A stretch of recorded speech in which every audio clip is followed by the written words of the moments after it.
So, hello dear students. Um, Before going to the uh, element formulation of a truss structure, okay. So, I guess all of you received our video recorded lectures and notes with respect to the problems on 1D two-noded bar element, okay. So, wherein you solved the so many problems with respect to bar problems, wherein the bar is subjected to tensile and both as well as compressive loads, and also we have taken the varying cross section, that is stepped bar also, and we had given some of the assignments also for solving this. I hope you are all solving those problems and sending back to the answers in the Google Forms what we created. Okay. So now the new again we will move on to the next syllabus trusses. Okay. Let me tell you about what is a truss. Okay. So what I wrote here, a typical plane truss is as shown in figure below. Okay, as shown in figure below. So truss structure consists of only two force members. Okay, so two force members here are the one is a joint, other one is a link.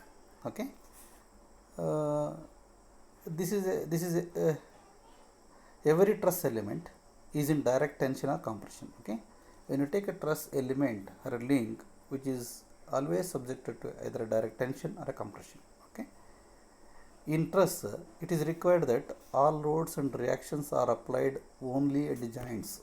Okay, only at the joints, and that all the members are connected together at their ends by frictionless pin joints. Okay, so these methods, while illustrating the fundamentals of statics, okay, when you say fundamental of statics will be installing a method of joints and method of sections. Okay, and it is become very tedious when applied to a large scale statically indeterminate truss structures. Okay, so later I will come to what is statically indeterminate and determinate structures. Okay, so first let me about the truss. Truss is a assemblage of various link elements in a 2D space.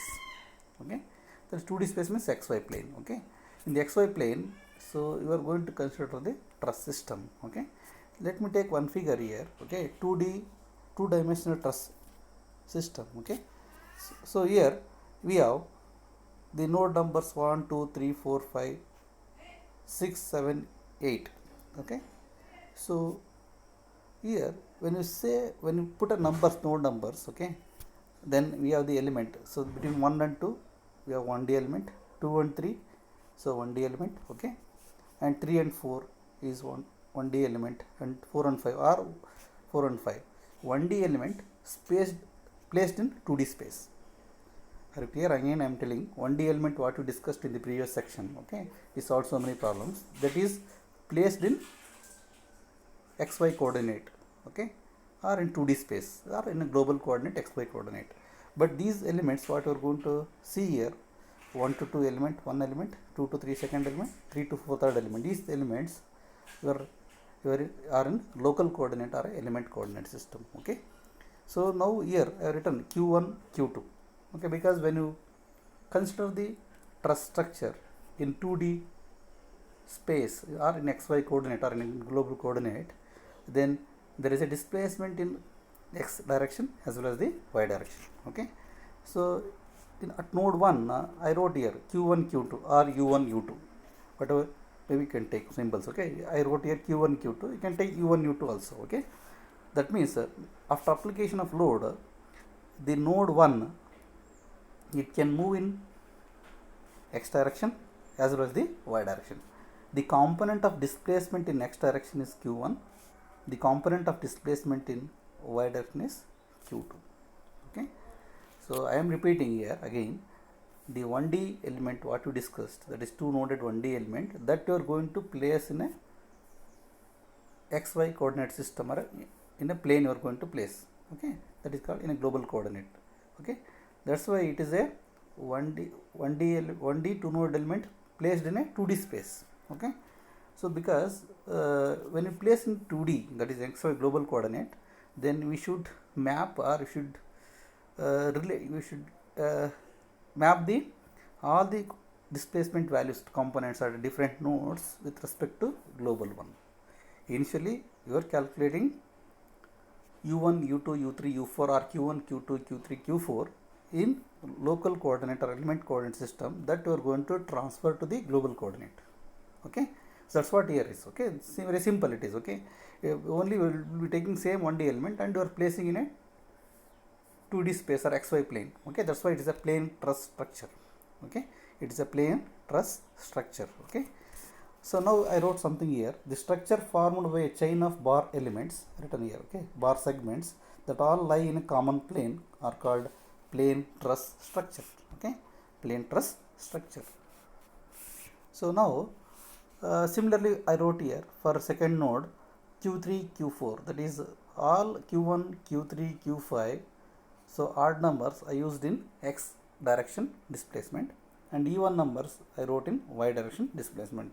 It's not like that you can take any manner. Okay, for simplicity I wrote here. Okay, q3 q4 or u4 u3 u4. Okay, and q5 q6, that means at node 3 q5 is the displacement of node 3 in x direction is q5 or u5, and displacement of node 3 in y direction is q6 or u6 also you can take. Similarly 4 5, okay, 6 7 8. Okay, it's like that you can write.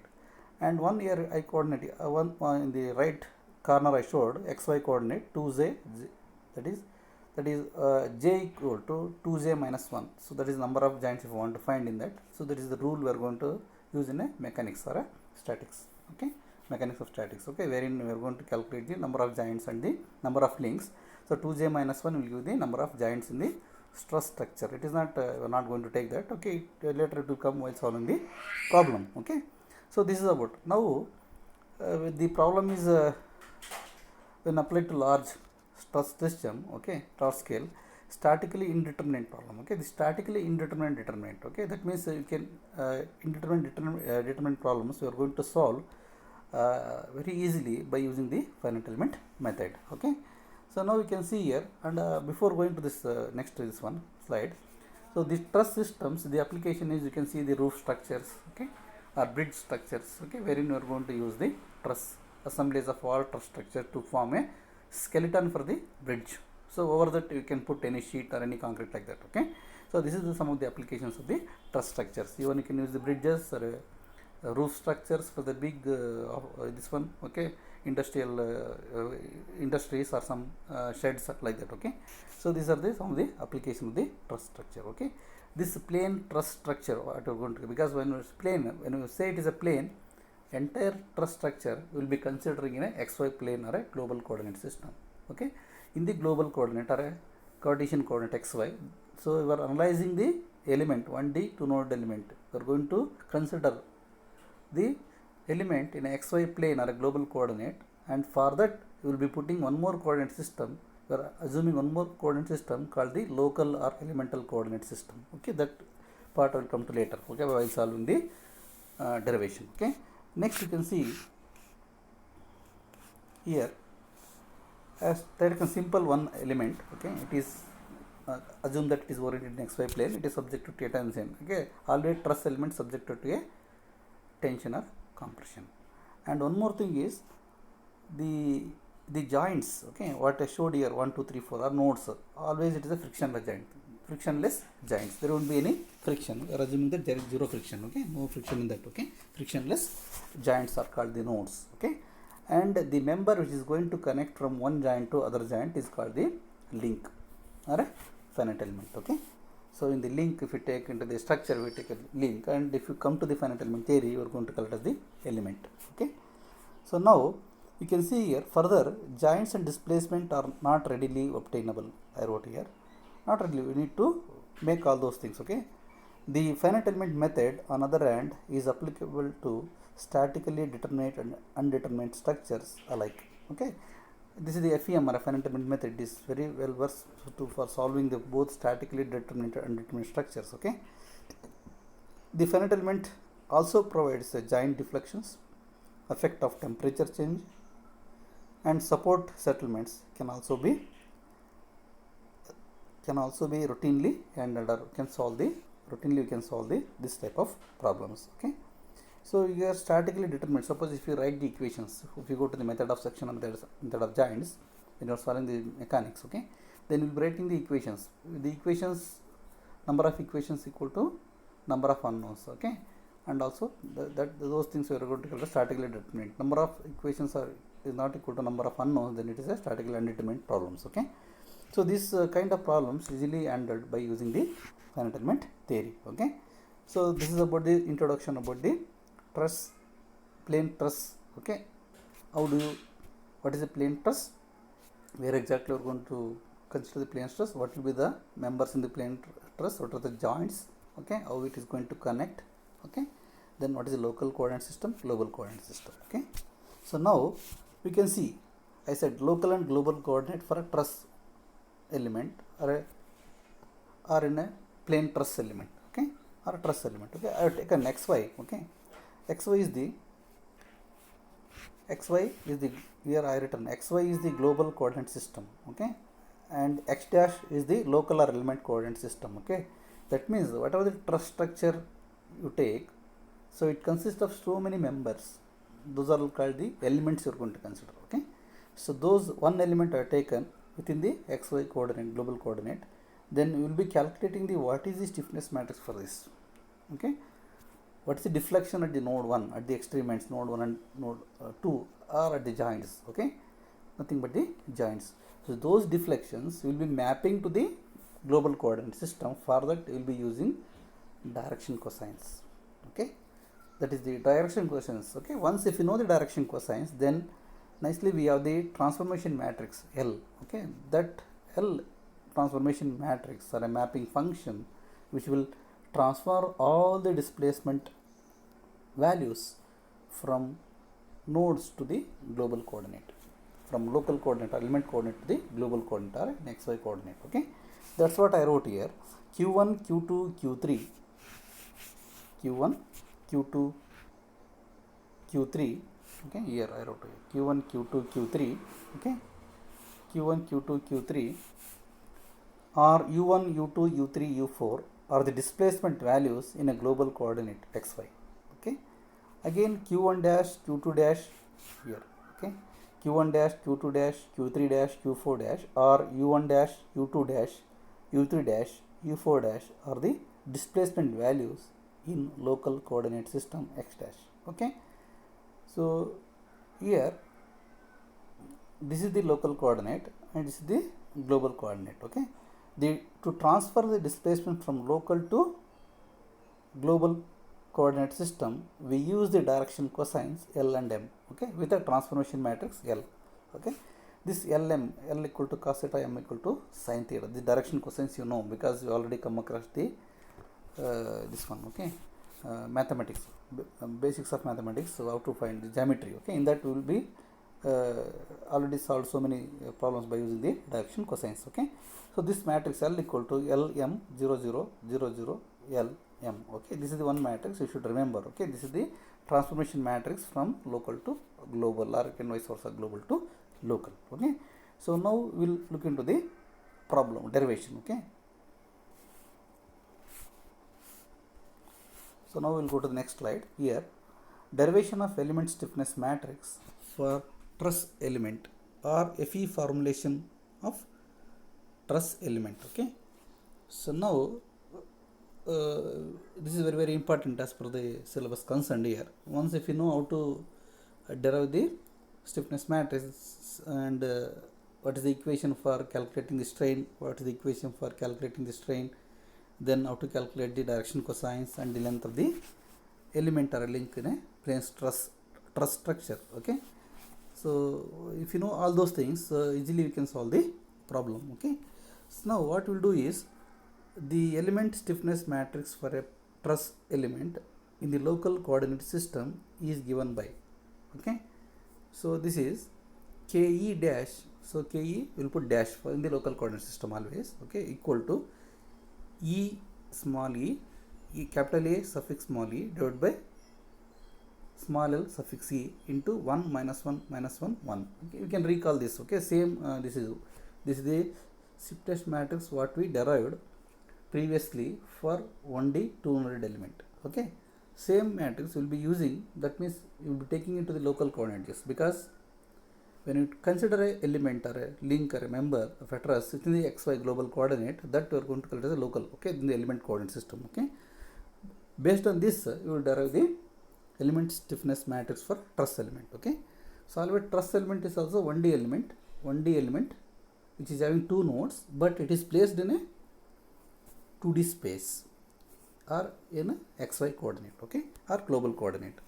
So this is same as per the stiffness matrix of 1D element as we discussed in the previous lecture. So where capital A suffix C is the element cross section area or link cross section area, whatever the links you are going to use in the truss structure, and E suffix small e is Young's modulus, L suffix is length of the element or a link. Okay, now our aim is to develop an expression for element stiffness matrix in the global coordinate system. Okay, we need to develop a stiffness matrix in the global coordinate system for a plane truss structure. Okay, for a plane truss element. This is obtainable by considering the strain energy in the element, but specifically the element strain energy in local coordinate system is given by this, that is UE equal to Q dash transpose KE dash into Q dash. So call it as equation 1.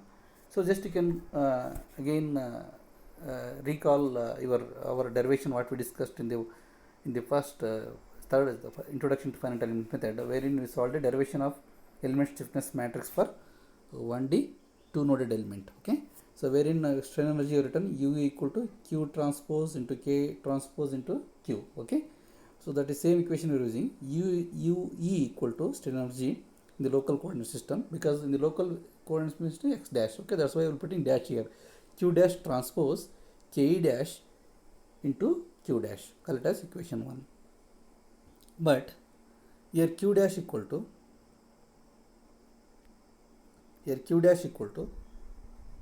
we are putting flower bracket because it is a column matrix, that is U1 U2 U3 U1 dash U2, okay, like that, U2 dash U2 U3 dash and U4 dash, the local coordinate system or element coordinate system, equal to L transformation matrix into Q.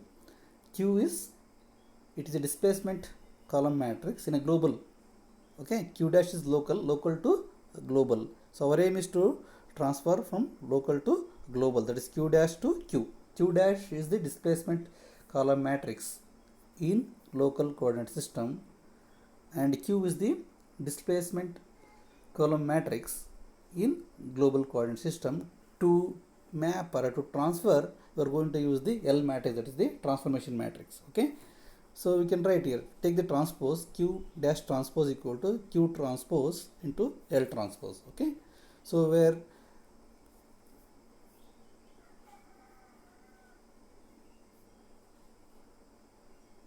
Q dash equal to displacement is in local coordinate system, Q is the displacement in global coordinate system. Okay, that's what I write. Okay, we'll go to the next slide.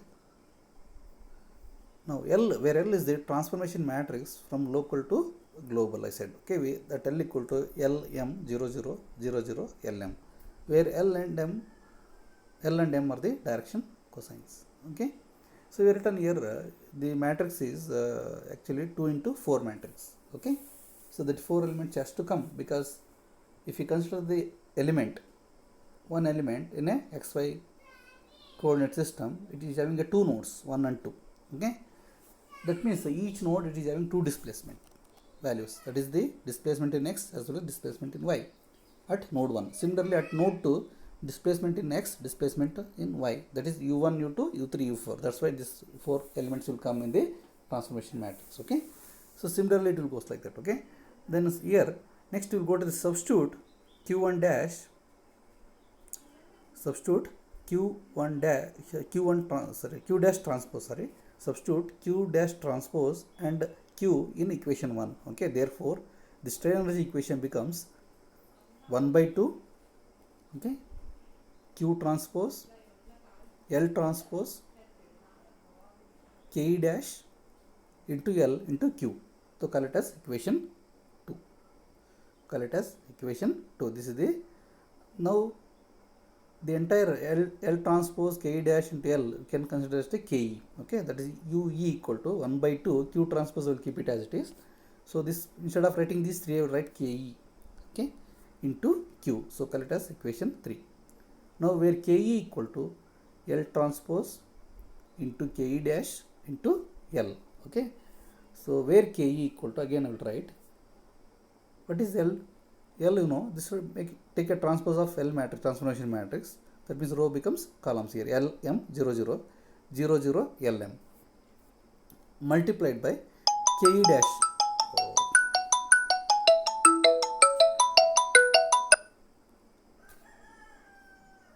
Multiplied by Ke dash, that is AE EE by LE into 1 minus 1 minus 1 1. Okay, and L is transformation matrix, L M 0 0 0 0 L M. Okay, so this matrix is 4 into 2, this matrix is 2 into 2, this matrix is 2 cross 4. Okay, now if you multiply these two, then you will get a 4 into 2 matrix. Okay, then if you multiply next these two, then you will get a 2 into 4 matrix. Okay, now we will do Ke equal to AE EE into LE. Okay, I will take it out. Okay, then this matrix, I will multiply this. How to multiply? This like this and this column. Okay, okay. L0 1 minus 1. Okay, that is L minus L. Similarly, first row first column, first row second column. Next, second row first column, second row second column. Third row first column, third row second column. Next, fourth row first column, fourth row second column. If you multiply, you will get L minus L, M minus M, minus L, L minus M, M, and this you keep it as it is, Lm 0 0 0 0 Lm. Now if you multiply these two, 4 cross 2 into 2 cross 4, then you will get a 4 by 4 matrix. Okay, that's what I wrote here. Ke equal to AE EE by LE, as it is here common. Then multiply L square Lm minus L square Lm, ml m square minus Lm minus m square. Then this vice versa. Okay, so this you can write here. Okay, just so I put this one. Okay, this one and this one same. Okay, and this one and this one are same. Okay, so it's symmetry it is. Okay, so L square Lm ml m square minus L square minus Lm minus Lm minus m square. Okay, then this L square, this is same. Okay, symmetry, L square Lm ml m square. Okay, this is the equation 3 called the stiffness matrix for the truss element, which is placed in 2D space. Okay, thank you.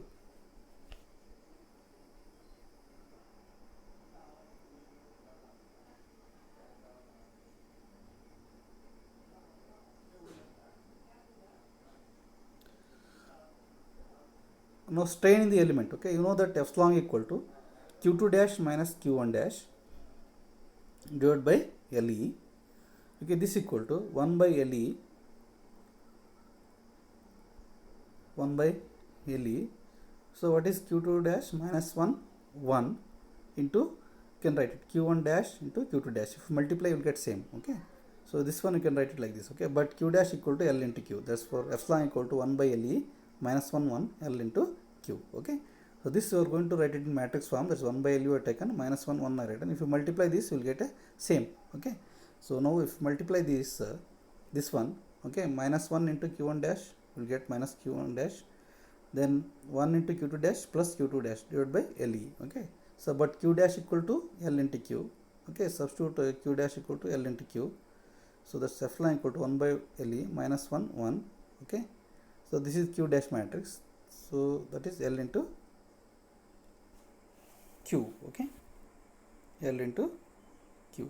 This equation called as equation 4th equation. Then stress in the element, we know that as per the Hooke's law, sigma equal to E into epsilon. E into epsilon you substitute here. Then sigma equal to E by LE. So minus 1. So L matrix you substitute here. So minus L minus M Lm, and Q is U1 U2 U3 U4. Okay, that is the equation called as equation 5. Okay, so now equations for finding L and M. So now you take let x1 y1 x2 y2 be the coordinate of the node 1 and 2. Then we have, so now we have taken one element, it is placed in a 2D space, okay, that is 1 and 2, it is having a length LE, okay, element 1 and 2. Then this left side is x1 y1 coordinate system and x2 y2. The distance from 1 to 2 in the horizontal is x2 minus x1. Then vertical distance is y2 minus y1.